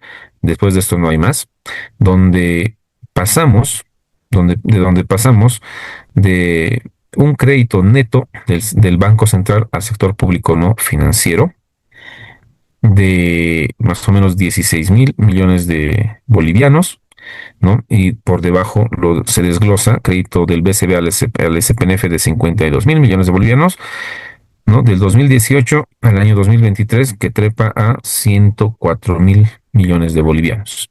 Y este crédito ha ido aumentando. No sabemos el monto porque ya no es público, pero sí se podría inferir porque en las leyes del presupuesto general del Estado se observa artículos donde indica que el Banco Central le tiene que prestar al sector público, ¿no? Le tiene que prestar al sector público. Y además se puede inferir porque a medida que ha ido disminuyendo las reservas internacionales para mantener la liquidez en la economía, que ha ido aumentando el crédito interno. Pero ¿cuál crédito interno? Al sector privado, el Banco Central no le dio crédito, o le dio de forma muy ínfima. ¿A quién ha ido dando crédito interno? Al sector público. Entonces, esos 104.000, tranquilamente, al ritmo entre el año 2018 y 23, ¿no? Esos 104.000 tal vez se han convertido en unos 160.000, 180.000 millones de bolivianos. No sabemos, habría que analizar bien las cifras e inferir, porque el dato público sería lindo que lo hagan transparente, como dicen su política de transparencia, ¿no? Entonces ahí tenemos que los canales de financiamiento de la deuda pública también se están agotando, ¿no? También se están agotando y este estrés de deuda pública se ha reflejado en el último informe del artículo 4 del Fondo Monetario Internacional, donde indica que se requiere hacer un ajuste tanto en el sector monetario como en el sector fiscal. ¿Sí? Si observamos los últimos datos publicados, ¿no? Tenemos préstamos de fondos de liquidez, tenemos el CPBIS 1, CPBIS 2, 3, Caprosen, Fuser, Cepro, que han tratado de inyectar liquidez al sistema financiero, pero que estos han sido esterilizados por la necesidad del sector fiscal. Se ha acumulado, desde mi punto de vista, de forma innecesaria, más de 16.000 millones de bolivianos en operaciones de mercado abierto, cuando se necesita en realidad liquidez en el sistema financiero, ¿ya? ¿Y qué es lo que podemos concluir y recomendar, ¿no? Primero, la estabilidad macroeconómica en Bolivia está en terapia intensiva. Aquí en la presentación lo puse con un término frágil, pero está en terapia intensiva. La inflación a 12 meses ya está por encima del 15%. Al cierre del 2024 hemos llegado casi al 10%. Tenemos reservas internacionales muy bajas respecto de los niveles óptimos y un déficit fiscal del 12%, como está en las estimaciones, que esperemos que ya publiquen el informe de la memoria de la economía por parte del Ministerio de Economía y Finanzas Públicas, donde vamos a ratificar la información. Tenemos un espacio fiscal y monetario muy limitado, muy deteriorado, que no pueden responder además a los shocks externos. ¿Sí? Necesitamos reformas estructurales. ¿Por qué? Porque este tema de la escasez de dólares ya no se ha quedado simplemente en el sector monetario, sector financiero, sino se ha trasladado al sector real. Y esa traslación al sector real se está viviendo en el día a día, en el bolsillo de las familias, en el bolsillo de los hogares. Las amas de casa lo están viviendo semana a semana. Cuando van al mercado observan que los precios de los bienes están aumentando, están haciendo más de 5 o 6 horas fila por gasolina. Tristemente vemos en las noticias que cuando la empresa pública de alimentos va a vender arroz, aceite, ¿no? Ante la escasez y el precio diferenciado que está del mercado, que es 3-1 por lo menos, las familias están peleando ahí en los mercados, en las calles por obtener a precio, entre comillas, justo. Entonces se necesita reformas estructurales muy fuertes, ¿no? Se necesita diversificar la matriz productiva, se necesita una reforma tributaria que genere incentivos a la formalización. Sí, esto va a requerir sacrificar voto electoral, soporte electoral necesariamente, pero si no hacemos cambios, entonces el futuro es sombrío, ¿no? Sombrío porque no podemos esperar 5 años más a que las empresas estatales generen recursos. Si 15 años, más del 80% de las empresas estatales son deficitarias y la población con la recaudación está sosteniendo este déficit, ¿no? Este mal manejo de las empresas públicas. Se necesita no hacer una reducción de los subsidios, pero sí una readecuación, políticas focalizadas, política pública focalizada, que tenga un impacto adecuado en el bienestar. No necesitamos, desde mi punto de vista, un subsidio flat en el tema del precio de la gasolina a todos. Hay segmentos que sí pueden soportar un precio internacional, pero los sectores productivos sí necesitan precio diferenciado para cuidar al sector productivo, sector agropecuario, ¿no? Pero también controles para que no se desvíen y no generen externalidades, ¿no? ¿Por qué? Porque la economía boliviana, después de aplicar por más de o casi 20 años ya una política que quiere cambiar la matriz productiva, no lo está logrando. Entonces, tenemos un riesgo sistémico y de alta dependencia de los commodities, ¿no? Exportamos oro, más de 2.000 millones de dólares en oro, pero esos 2.000 millones de dólares en oro tributan menos de 10 millones de dólares. ¿Por qué? Porque están siendo explotados por sectores cooperativistas que no están alcanzados en su totalidad por la estructura tributaria, ¿no? Entonces hay beneficios fiscales que se tienen que evaluar y reconducir, ¿no? ¿Qué es lo que se recomienda? ¿Qué es lo que se recomienda? Primero, una política fiscal, una reforma fiscal inmediata. El déficit público, que está alrededor del 12%, necesita reestructurarse. No necesita reestructurarse. Los subsidios en energía, en hidrocarburos, representan cerca del 5% del Producto Interno Bruto. Si bien nuestro grado de recaudación, ¿no? Nuestra presión impositiva está llegando al 21% del Producto Interno Bruto, esto podría mejorar, reduciendo los niveles de informalidad, ¿no? Y esto es una política que tiene que ser consensuada, ¿no? La política tributaria no tiene que ser recaudadora, netamente recaudadora, como dice la teoría, sino tiene que coadyuvar al normal desenvolvimiento de las actividades económicas, tal cual lo han sacado en el libro de Consensos y Conflictos de la Política Tributaria en CEPAL en el año 2019 y lo han actualizado en el año 2020. Entonces, la política tributaria no tiene que ser represiva, tiene que coadyuvar. Y cuando tiene que coadyuvar nos referimos a la sencillez administrativa. Sencillez administrativa que en los documentos de Doing Business no se está reflejando por el número de horas que se dedica al cumplimiento tributario.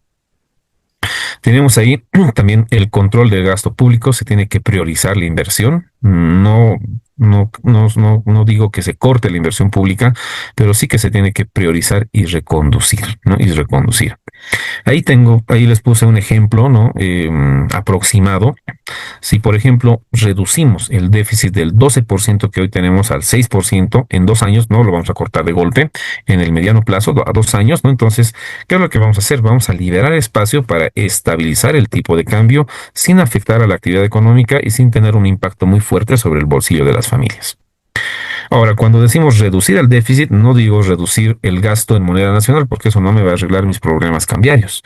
Tengo que reestructurar los gastos. No tengo que reestructurar los gastos y focalizar y centrarme en las fuentes de divisas que genera el sector público y gastos en divisas que genera el sector público. Entonces ahí se tiene que readecuar y eso nos va a permitir estabilizar de cierta forma este mercado paralelo que en este momento está 1-3. Flexibilización controlada del tipo de cambio. Es ilusión pensar que el tipo de cambio de acá en adelante va a estar en tipo de cambio de compra 6.86, tipo de cambio de venta 6.96. El mercado nos ha mostrado, ¿m?, que por las distorsiones incluso que se pueden generar, esto puede llegar a 3 a 1, 20 bolivianos por dólar. Entonces, es una ilusión mantener en este momento el sector fiscal no está en condiciones de retomar el sector monetario, la política monetaria no está en condiciones de retomar la credibilidad de la política cambiaria. Mucho juega acá la reputación del hacedor de política económica. Entonces, en algún momento sí, cuando salía una autoridad de política económica, salía a generar un lineamiento para la economía le hacía caso, creía. Pero en este momento que una autoridad monetaria salga y nos diga el tipo de cambio está a 6,96 y le estamos dando dólares al sector financiero para que provea al sector público, al sector privado, a las familias, a los hogares que quieran retirar sus ahorros, y al día siguiente que salga el sistema financiero y diga no, no me están dando dólares, entonces ya genera desconfianza. ¿No? Entonces, la reputación aquí es algo muy importante. Entonces, ¿qué es lo que se debería hacer por el lado del tipo de cambio? Generar ajustes graduales. No vamos a poder eliminar. Las transacciones en Tether, en el USDT, han aumentado a cerca de 3.000 millones de dólares. Pues no vamos a poder controlar eso. La población ha buscado proteger su ahorro, su dinero en un activo virtual a falta de divisas. Entonces, tenemos que generar un reajuste gradual, ¿no? ¿Por qué? Porque este reajuste gradual nos va a generar presión, va a reducir la presión sobre las reservas internacionales, ¿no? Va a reducir la presión sobre las reservas internacionales y nos podría ayudar a mejorar la competitividad externa. Es decir, acá tenemos que ir atrayendo los dólares que se van quedando en el extranjero. Y esto es a partir de beneficios o dejar que el bolsín que teníamos en su momento vuelva a funcionar. ¿Cuál sería nuestra estrategia de implementación? ¿No? Por el lado del tipo de cambio oficial. Primero, introducir una banda cambiaria, ¿no? Más o menos 5% para ajustar el tipo de cambio oficial al tipo de cambio paralelo y que ambos vayan confluyendo en el tiempo, ¿sí? Luego, permitir ajustes graduales, ¿no? Según los indicadores macroeconómicos. Es decir, se tiene que monitorear de forma continua los fundamentos de la economía. Y acá juega un rol muy importante la comunicación del Banco Central de Bolivia en la generación de expectativas económicas. Nuevamente, vámonos al ejemplo de México.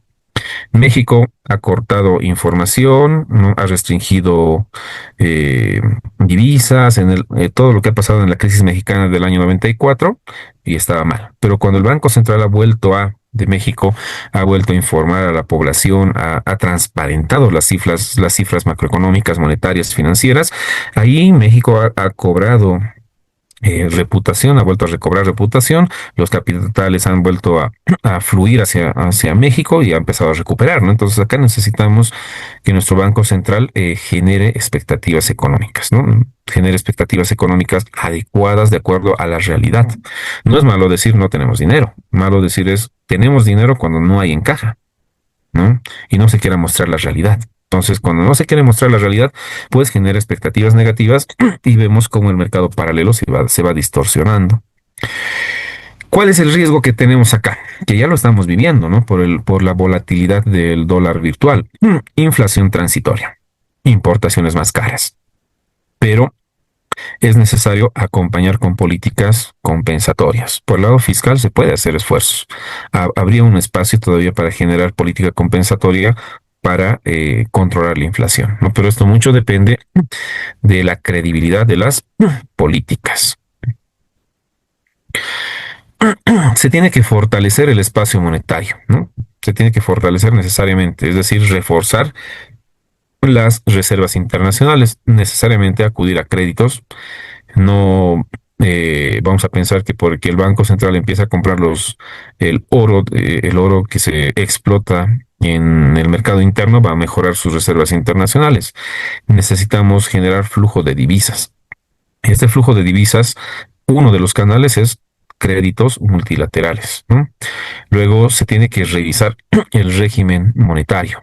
Por ejemplo, empezar a adoptar reglas, no en metas explícitas de inflación como lo tenemos en la teoría, sino en metas explícitas en agregados monetarios, como se ha ido manejando en el pasado, ¿no? Pero ya adoptar una regla explícita, por ejemplo, una regla de McCallum, una regla de Poole, ¿no? Donde imponga disciplina monetaria, que es lo que falta en la política económica boliviana, ¿no? Aumentar la profundidad del sistema financiero para mejorar el canal de transmisión. Pero este incremento, este aumento de la profundidad del sistema financiero va a estar condicionado a mantener el grado de liquidez de la economía y va a estar condicionado a que el Banco Central le devuelva esos 3.500 millones de dólares que le va a hacer esperar hasta el año 2027, es decir, que le vaya devolviendo de forma sistemática a medida que se vaya recuperando la posición de las reservas internacionales y la posición de inversión internacional neta. Entonces, no esperar hasta el año 2027, sino que a la par que se toman las políticas, ¿no?, de recuperación del espacio monetario, reestructuración del espacio fiscal, también se genere estabilidad en el sistema financiero. ¿Mm? Entonces, eso es necesario en este momento. Tenemos diversificación productiva y aumento de exportaciones. Necesariamente, como las estimaciones además nos han mostrado, el gas se va a acabar para Bolivia para el año 2027-28. Vamos a ser importadores netos. Entonces, tenemos que reducir esa dependencia.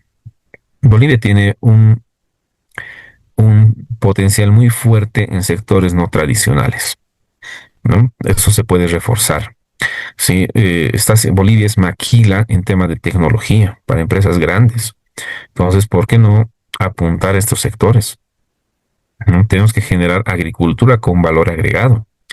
Sí, manufactura con valor agregado. Tenemos experiencias de empresas, pero estas experiencias que exportan al mercado exterior con alto valor agregado, pues son lunares.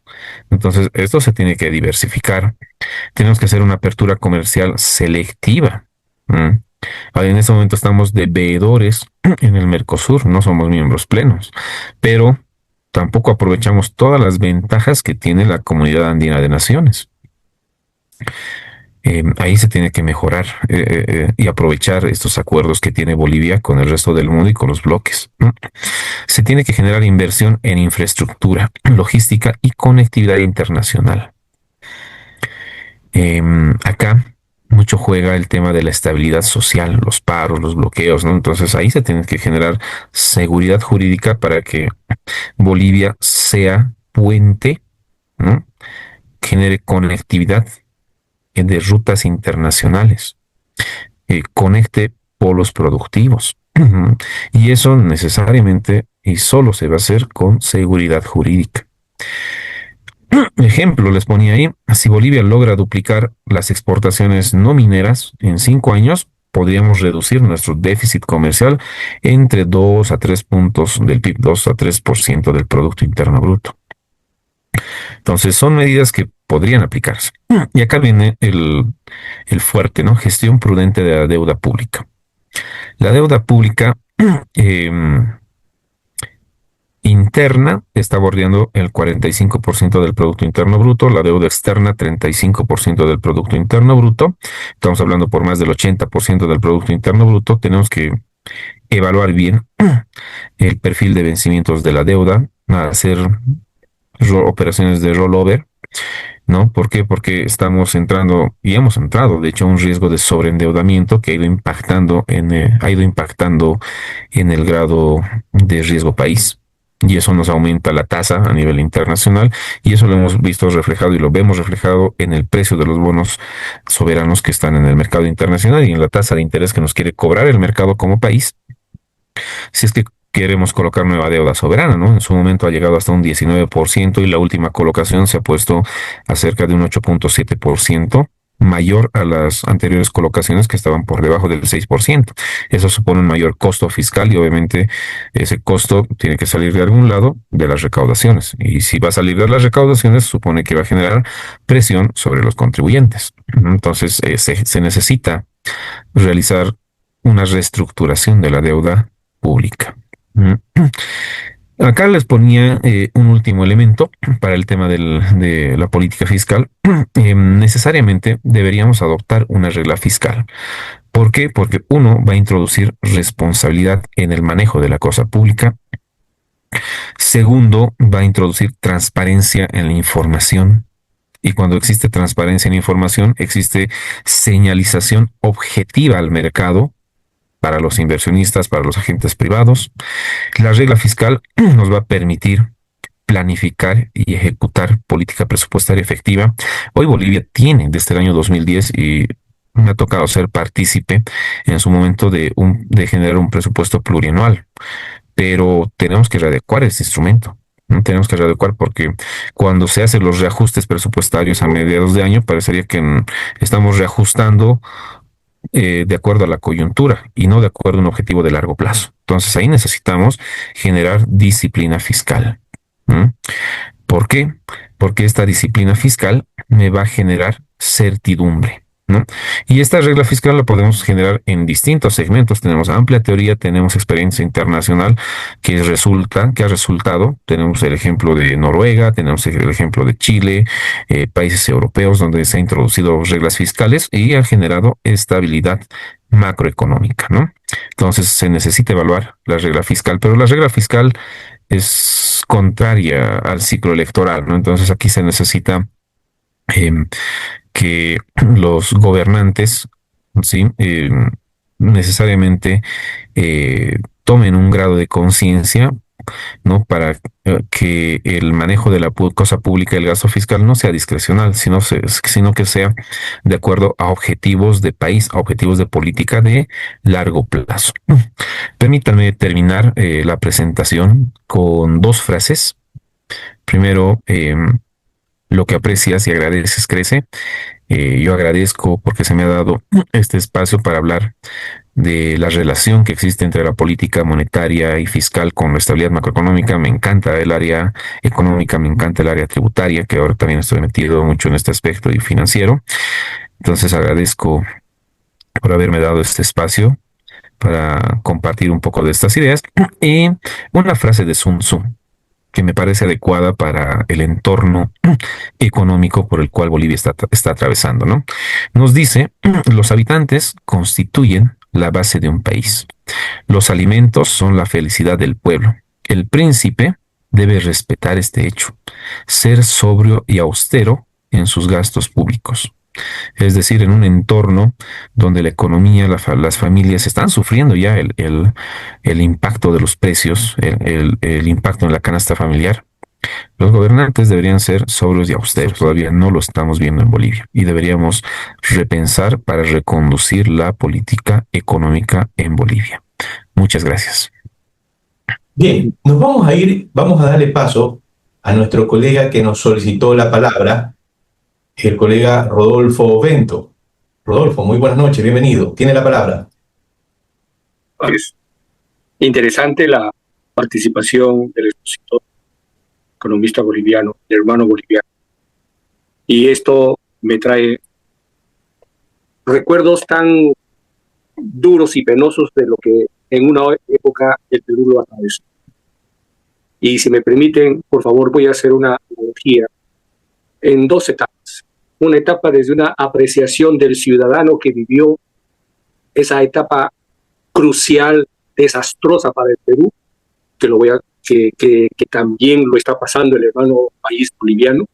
Y luego la segunda, ya una apreciación técnica con algunos datos que mencionó nuestro distinguido expositor. Mi apreciación, lo que vivió un ciudadano peruano en la época antes de los 90, los 80, los 70. Un Perú prácticamente destrozado por, diríamos, por la mediocridad de los políticos, de la falta de visión de los políticos. Para dar una idea, la inflación en el año 1990 alcanzó 7.649%. Entonces, ¿esto qué me llevó?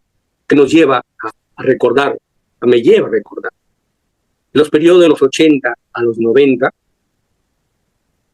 un sendero luminoso que atacó a mi país, destruyó a mi país, amparado por una ideología izquierdista, comunista, depredadora, perversa, criminal, hoy llamados por ahí en algún momento luchadores sociales, es parte de la ceguera que imperaba en esa época. Y las inversiones no llegaban. Nosotros teníamos que hacer colas larguísimas para comprar leche, azúcar, el pan. Para darte una idea de la inflación de esa época, estoy generalizando un periodo antes del 90. El pan en la mañana, por dar un precio, costaba $1 la unidad, ¿no? Solamente estoy dando cifras solo para darnos una idea. En la mañana $1, en la tarde costaba 3 soles. Al día siguiente 7 soles. La gente, dentro de ese contexto social, tú lo veías tanto en el interior del país como dentro, en la misma capital, con coches bombas que no sucedían, las inversiones no llegaban, un dólar manipulado por políticos perversos, por políticos inescrupulosos, etc. Confianza no había, una desconfianza generalizada, miedo, terror, pero una fortaleza de mi país, que logramos superarlo. Pero ¿cómo se logró superar? El dolor fue grande, profundo, pero se tuvo que hacer y se tenía que hacer. Fue lo que llamamos nosotros el shock, que de un día para otro se cortó para llegar a ser hoy un país con más de 80.000 millones de reservas internacionales, tener una de las monedas más fuertes de Latinoamérica, ser una de las economías más estables a nivel del planeta. Pero también tenemos problemas, que eso no es materia, sino que quiero hacer el comparativo con el hermano. Algunos datos para que tengan ustedes una idea de lo que pasaba en el Perú en ese entonces. Ya les dije, 7.649% de inflación. Entonces, empresas públicas que derrochaban el dinero del país, el gasto corriente exorbitante, 80% casi del presupuesto de la República. 80% en gastos corrientes. ¿Ah? La deuda pública, ya entrando a aspectos técnicos, representaba, mientras decían 45% ahora, ¿no? En Bolivia, en esa época representaba el 62% del PBI. Hoy estamos en un 32%. En el 2014 llegamos a 19,7% más o menos de la deuda pública, en el año 2014. Ahora hemos aumentado a 32%, muy peligroso, por los gobernantes que ustedes ya conocen ampliamente, plagados de corrupción, etc. Entonces, ¿cómo se logra técnicamente superar todo esto para llegar a ser, como les dije, el país que somos ahora, no exento de problemas, indudablemente? ¿No es? Primero, exoneraciones cero, con algunas, o focalizadas, como bien lo ha manifestado, ¿no? Pero las exoneraciones cero. Es una utopía dejar o manejar exoneraciones, desde mi punto de vista, esto lo voy a comentar, es una utopía, es un engaña muchachos tratar políticas tributarias sectorizadas bajo el pretexto de combatir la informalidad. Precisamente ese es el gran problema, cuando una administración tributaria no está acorde con los movimientos económicos del siglo XXI. Subsidios focalizados, efectivamente. El combustible cero, pero focalizado. Nosotros tenemos acá una empresa pública, cero empresas públicas. El Estado debe de participar como empresario, pero bajo las reglas del mercado. Nosotros tenemos acá el FONAFE, ¿no? Tenemos cerca de 20 y tantas empresas privadas, pero con la presencia del sector público. Hay que mejorar salud y educación. Y, indudablemente, que se da los subsidios a la alimentación de la población más vulnerable. Hizo mucho daño al Perú la teoría cepalina de Cepal, de los años 60, 70. Mucho daño. Hoy el dólar en el Perú, el dólar libre, pero controlado por el BCR, por el Banco Central de Reserva. Y aquí entra una teoría, efectivamente, al que estuvo mencionando, ¿no? La teoría de las reglas que hoy los bancos lo adoptan, ¿no? Con una discrecionalidad, ¿no? Del Banco Central de Reserva cuando quieren intervenir, efectivamente. Pero en ese contexto, el BCR manejó dos tipos de instrumentos, ¿no? La expansión de la emisión tributaria y la política de encaje. Perú y Bolivia, como otros países, son diferentes, tienen que manejar las cosas de acuerdo a su realidad.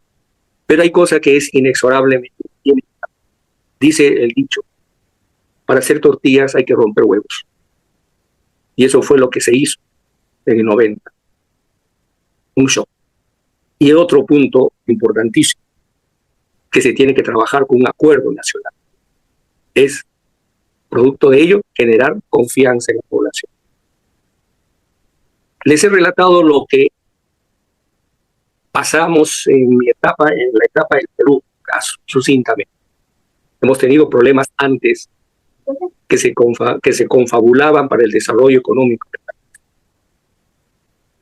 Hoy, desde el 90 a la fecha, hemos pasado una serie de situaciones. Sí, efectivamente, muchas gracias, estimado Rodolfo, por las apreciaciones.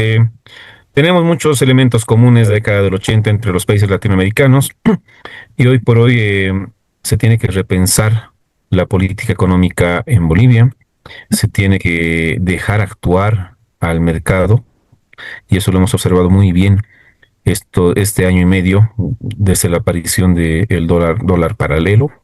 Yo estoy de acuerdo que desde la teoría de la política pública no se puede generar políticas sectoriales donde se generen beneficios a unos y a otros no, porque eso me va a generar distorsión de mercado y eso es algo muy, muy hermoso, muy lindo que lo ha hecho nuestro país hermano Perú. Tengo muchos amigos en Perú, he estado varias ocasiones en Perú, en el Banco Central tengo personas conocidas, en el Tribunal Fiscal de la Nación tengo también personas conocidas, entonces sí, siempre intercambiamos opiniones, expresiones.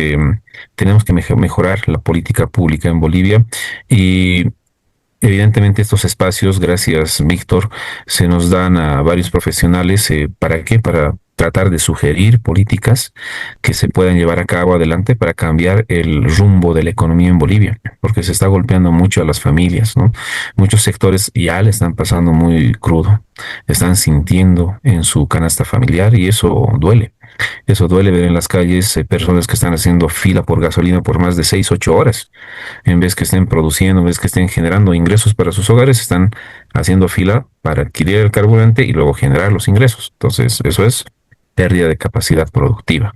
Y estoy de acuerdo, o sea, el Estado tiene que participar para regular, porque la participación del Estado en el sector público, ¿no? Sin reglas, en el sector privado, perdón, en la economía sin reglas claras, históricamente se ha mostrado que no funciona. No funciona, ¿no? Entonces, eso se tiene que cambiar y se tiene que poner las reglas claras al sector privado para que la riqueza que se genere también se quede en la economía. Algo que me gusta mucho de Perú, por ejemplo, estimado Víctor, y que ahí nuestro amigo Rodolfo nos puede ratificar la información, es que me comentaban que para llegar a Perú e inyectar capital financiero, en menos de 5 días, levantas una empresa con toda la normativa.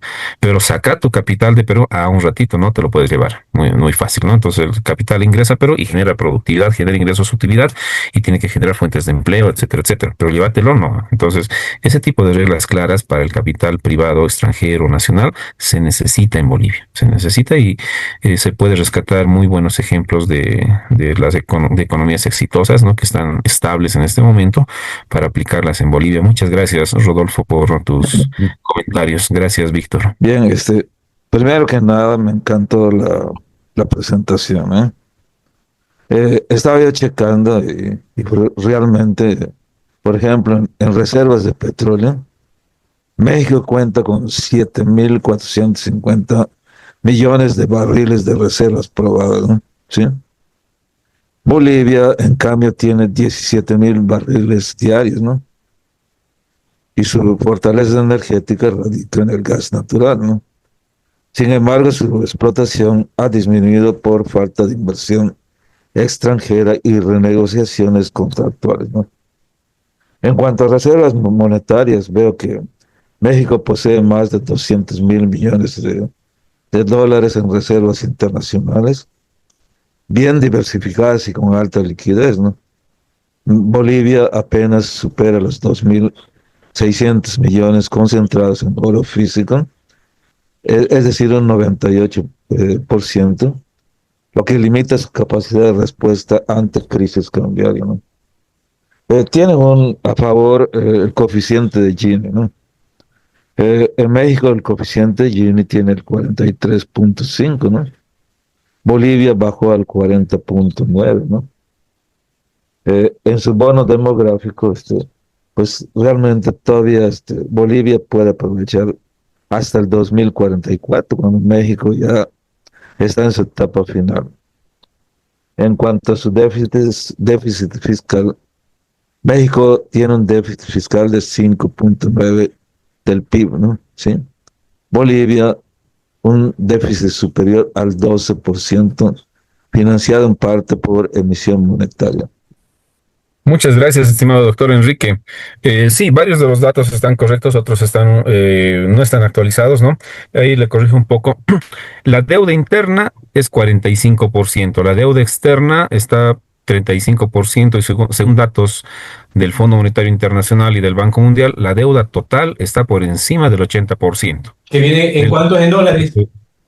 En dólares estamos hablando cerca de 36 mil millones de dólares, porque nuestro Producto Interno Bruto está por los 44 mil millones de dólares. Entonces es alto el porcentaje, ¿no? Y nuestras reservas internacionales, sí, efectivamente, según el último informe que ha sacado el Banco Central, entre oro y divisas está en 1.976 millones de dólares, ¿no? Un dato muy importante que ha dado el doctor Carlos Enrique Pacheco es el tema de la disminución en la producción y explotación de hidrocarburos y la comparación muy importante que lo hace con México. Uno de los campos más grandes de Bolivia que tenía en petróleo pesado era Sábalo, que en su momento de gloria, en su momento cúspide, producía más de 10.000 barriles día. Hoy Campo Sábalo, por falta de inversión, por falta de proyección, ¿no? Y que no se han generado los incentivos adecuados al capital extranjero, está produciendo menos de 10.000 barriles diarios, ¿no? Nuestros campos gasíferos son los campos que se han certificado en la década del 80 y del 90, es decir, no hemos encontrado nuevos campos gasíferos. Tenemos, según el mapa de hidrocarburos que tenemos en la Unidad de Análisis de Política Económica, que depende del Ministerio de Planificación del Desarrollo, Bolivia tiene un potencial hidrocarburífero en su territorio de cerca del 80%, pero este 80% no está en bolsones, en muchos casos está entre la roca, en venas, entonces tendríamos que hacer producción fracking, ¿no? Y esto generaría un impacto muy fuerte ambiental, ¿no? En estos últimos 15 años no se ha generado inversión por parte de IPFB para yacimientos petrolíferos fiscales bolivianos para desarrollar, buscar nuevos pozos. Y eso sí, eso es lo que nos ha jugado en contra. Y obviamente las reservas que teníamos certificadas se han ido agotando y estamos en el punto en el que estamos hoy, ¿no? Estimándose que el año 2027 vamos a convertirnos en importadores netos de hidrocarburos. Nuestros países de América, especialmente nuestros países latinoamericanos, son ricos en materia prima, en recursos biológicos, en recursos forestales, exportadores de materia prima. Lamentablemente, la corrupción parece, y en un alto porcentaje, que nos está ganando la batalla. Eso está debilitando nuestros países, porque todo aquello que tocan ciertos políticos en el área del sector público se van deteriorando. Y si no cambiamos esto, si aquellas personas realmente que tienen la capacidad no se comprometen a cambiarlo, nuestros países van a sufrir en el futuro, como ya lo están sufriendo los otros países. El tema de miles de millones de dólares que salen por corrupción, el tema de lo que vemos en Bolivia, el tema que vemos en Venezuela, y así sucesivamente en Ecuador. En este caso, hemos visto que las extorsiones a nivel de toda Latinoamérica se han regado. El tema de la droga, el tema de los secuestros. Depende de nosotros hacer un cambio y trabajar en ello, porque si no, no vamos a ir a ningún lado. Hay muchos negocios que están cerrando producto de todas estas situaciones y micronegocios. Sí. Entonces tenemos que trabajar todos nosotros. ¿Para qué? Para poder salir de este subdesarrollo que es real y que no nos permite avanzar. Nosotros exportamos materia prima, los otros la transforman. Nosotros exportamos 10 contenedores de un producto, ellos con uno sacaron los 10. Hay que cambiar el chip. Depende de nosotros. Dicho esto, economista Dani, para cerrar ya el programa, ¿cuál sería su mensaje a nuestros colegas de América en relación de todo este tema de la inflación y esta desestabilidad que hay en la región? Muchas gracias, estimado Víctor. Bueno, el tema de la inflación se la tiene que tomar con pinzas, con cuidado, porque no solamente se puede controlar por el lado del sector monetario, sino también del fiscal. Tenemos shocks de oferta, shocks de origen climatológico que impactan la oferta de bienes, ¿no? Que pueden encarecer el precio. Entonces, se tiene que lograr una adecuada coordinación monetaria y fiscal para saber cuándo se va a intervenir el mercado para controlar la inflación por parte de estos dos tipos de políticas, ¿no? Fuera de eso, ha funcionado, creo, muy bien las experiencias internacionales en tema de seguros agrícolas, porque el sector productivo agrícola está muy expuesto a shocks climatológicos, Yeah. ¿no? Y los shocks climatológicos se nos están viniendo muy fuerte para América Latina, esa bomba polar que se hablaba esta semana, ¿no? Que va a ingresar, va a golpear muy fuerte, ¿no? Combinado con un ciclo niño-niña que va a golpear al sector productivo. Entonces esto va a merecer una adecuación de las políticas para que se asegure un elemento esencial, como decía Sun Tzu, alimento para las familias. Y Claro. eso, cuando se asegura el alimento para las familias, el trabajador contento es productivo. Si no se asegura el alimento, no hay productividad y la economía anda mal. Entonces eso se tiene que evaluar muy bien por el lado de las políticas económicas, ¿no? Solo les comento una experiencia. También mi hermano es economista, pero él está introduciendo más que el campo físico y he encontrado una relación muy interesante entre lo que son los mínimos de Ditton en las manchas solares con las oscilaciones niño-niña y el impacto sobre el sector agrícola.